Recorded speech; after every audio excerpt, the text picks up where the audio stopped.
Hello everyone, I hope you are having a great day, and today we have another repair video after a long time, and we are going to repair this TV. That's a 32-inch LG that a friend of mine brought in the house, and he found it on a bin, and he thought it would be a good idea to give it to me in order to check what's going on and see if I can fix it.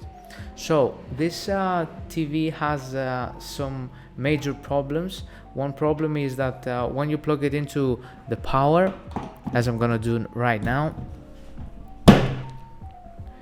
we see the light that flickers and it doesn't stay stable, and that means the TV tries to turn on, but there's something wrong, maybe with the power supply, because at the end it's gonna turn on. But as you see here, the light is dimming and the TV tries to turn on, and we're gonna see in a few seconds that the TV is actually going to turn on right now. It's actually on, but that probably has to do with the power supply.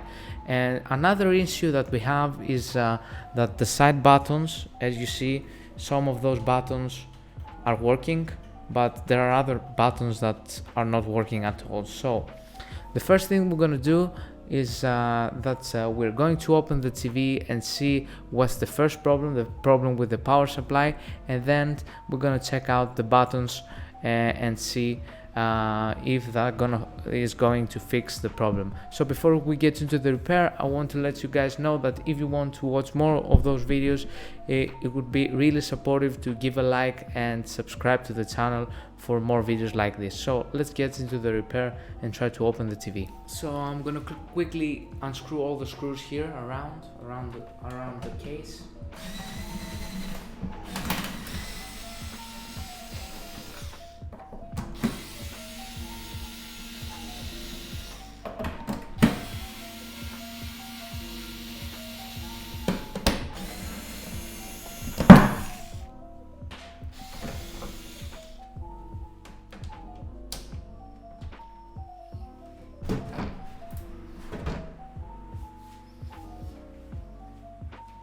So guys, as I opened the TV and I checked the power supply, as I said from the beginning, you see we've got major capacitor leakage around the output capacitors.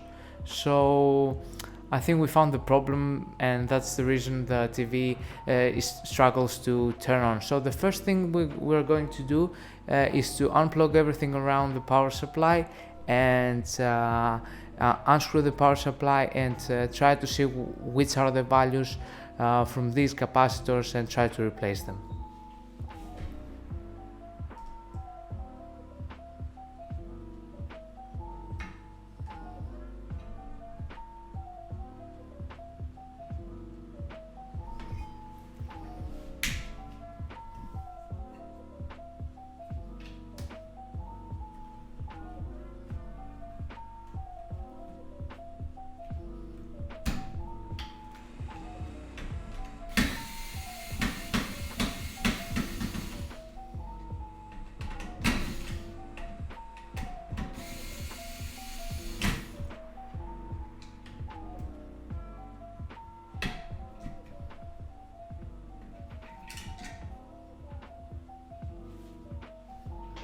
So I took out the power supply, and as I said from the previous repair video on the TV that I had, you should always check the big output, the big smoothing capacitor, because they can hold charge and it might not be safe to work on the board. So if you check everything and you treat everything like there is always voltage, you're gonna be okay. So as I counted here, there are like 5, 6, 7 output capacitors that are pretty much blown. I can see holes on the top. So some of the values are 10 volts, 2200 microfarads. We've got 1, 2, 3. This one is good. This is 35 volts, 1000 microfarads. This one And I think we also have another, I don't know what it is, I think it's 10 volts.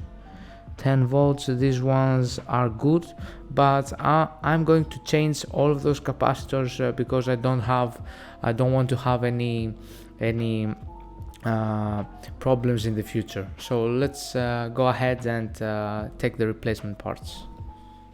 So we're gonna first remove the 10 volts 22 microfarads. We've got four capacitors. First one is out. Let's put some flux and clean the area here.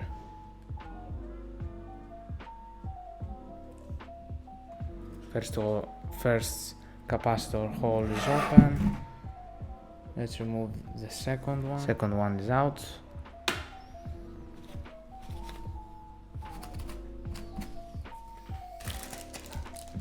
So let's take the new caps out. These are new cups, brand new cups, and they're quite expensive. Not very expensive, but they are. And we want to replace with good cups in order not to have problems in the future. So in electrolytics you need to watch out for the polarity. Okay, so let's put the first cap in. Yeah, that's plus and minus.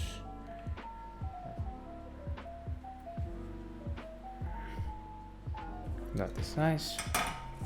Let's cut the one.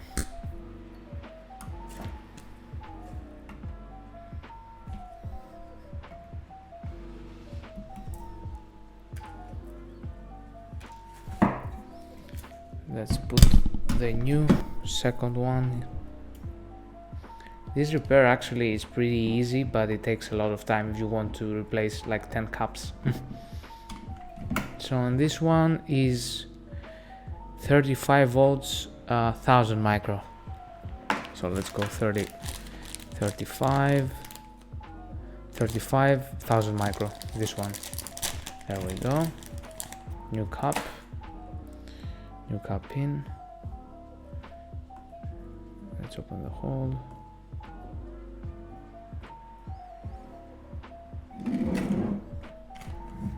So this goes here.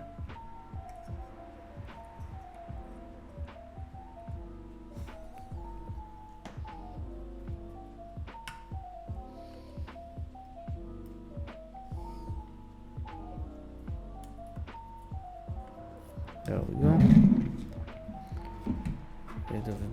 Little bit of solder.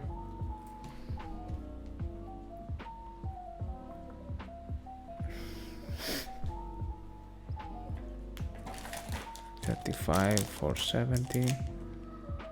There it is.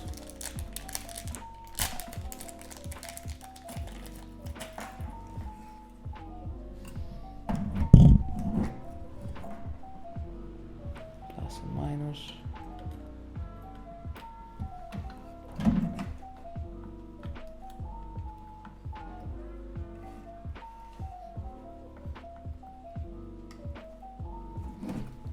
Put a little bit of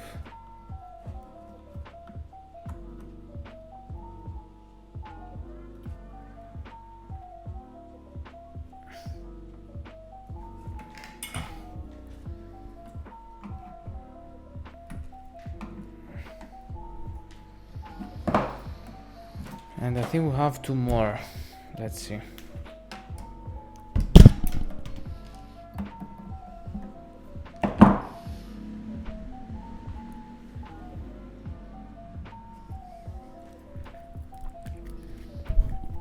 Are we missing anything?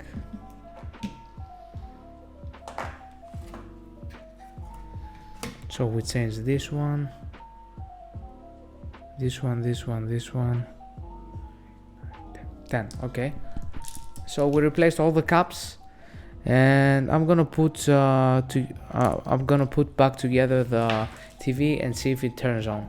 Before we put the power supply on the TV. Let's check to see if we have any bad connections here, which I don't see. Let's little bit more. So let's put back the power supply and check if the TV works.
So I screwed in the power supply and I put it the back cover, so I can test if everything is fine with the power supply.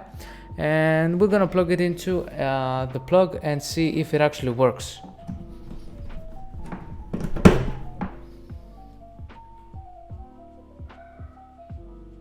And as you see, the thing blinks, but the TV turned on immediately. Let's try it again. Let's see. Stable light. It blinks, and we have stable light, which actually probably means that the rails of the power supply are pretty stable. So the next thing that we're going to check is the buttons. Let's check the buttons just in case they fix themselves because of the not so noisy. Oh really? Actually the power supply was responsible for the buttons not working. That's probably because of the signals being noisy. And menu is working. These buttons didn't work before. We've got source is working, so everything is working. Very nice. I can turn on the TV. We've got red light as you see here, and if I turn it on, it instantly turns on. Wow, that's insane. I wasn't expecting that the power supply was responsible for the buttons. So very nice. We've got a working TV from the trash, and I'm gonna plug it. I'm gonna screw everything back together and check it one final time before we close. So guys, there you go. We've got a working monitor. As you see, I've connected my laptop to the TV, and it just works flawlessly. As you see, the buttons are working flawlessly. I just turned it on. I'm gonna turn it on again, and as you see, it doesn't take a long time. It going into HDMI. All the buttons are working, which is actually amazing. I wasn't expecting the buttons not to work because of the power supply. So there you go, that's the repair video. I hope you liked it. I hope it wasn't boring because we had a lot of caps to change. So if you liked the video and you like videos like this, please give me a like and subscribe to my channel, because it helps me a lot, and it actually motivates me to try to find time and make more videos like this. So thanks for watching, thanks for hanging out, and I'll catch you in the next repair or a next maybe audio projects and stuff. So stay tuned. Goodbye.